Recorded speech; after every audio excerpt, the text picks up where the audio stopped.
doing the emotional work as a mental. Now, emotions mean something slightly different to a mental person than they do to an emotional or a physical or a spiritual person.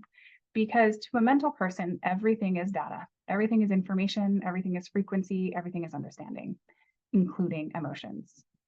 Mental people rarely are able to simply feel their feelings. A mental person doesn't just exist and wallow in feelings. It questions and understands and takes apart in why do I feel this way? And why is my body reacting way? And why is this experience happening to me?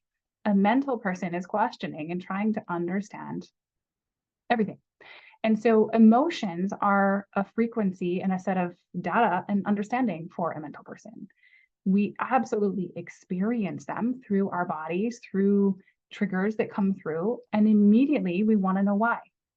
We want to know why, because if we don't know why, then we need to find out.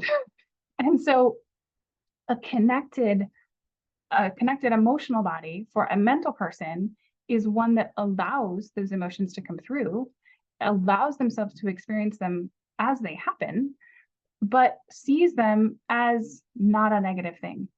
Because a lot of mental people don't like emotions because they are uncomfortable and they are less logical. Emotions aren't something that always make sense. In fact, most of the time they don't. And that is really, really challenging for a mental person because everything needs to make sense and have an understanding. And the fact that it doesn't make sense means that it's uncomfortable and not okay. And so it gets rejected and stuffed down, and I don't want to look at it. But once we recognize that emotions give us more data, and the emotions that have been suppressed also give us more data about our experiences, we're able to bridge them up in a different way and use them to help inform ourselves with more data and understanding and how we put things together. And so, a mental person who is emotionally connected also can see emotional people in a different way. It's easy for a mental person to understand another mental person. And it's also pretty easy to understand a physical person if your physical person is connected. But if your emotions are disconnected, you're going to have a really hard time understanding emotional people. They're not going to function in a way that makes sense to you. Why are you so emotional? You're not going to get it.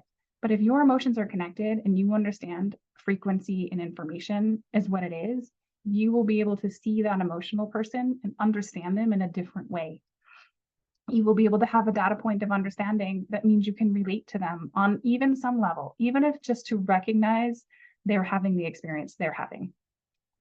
And so the emotional work that we need to do as a mental is to allow the emotions to exist, is to stop rejecting that as data, is stop to rejecting that as part of this experience, and is to receive the information and allow it to make sense in the way that it doesn't make sense.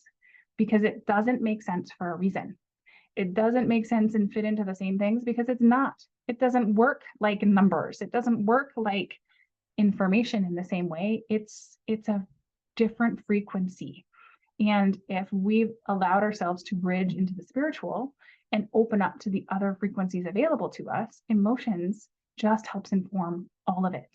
And we get it to put it together in a different way to share our understandings with the world in a different way. They are just as important to any of the other types, but emotions are just simply experienced differently through our minds than the others. I'll see you in the next video.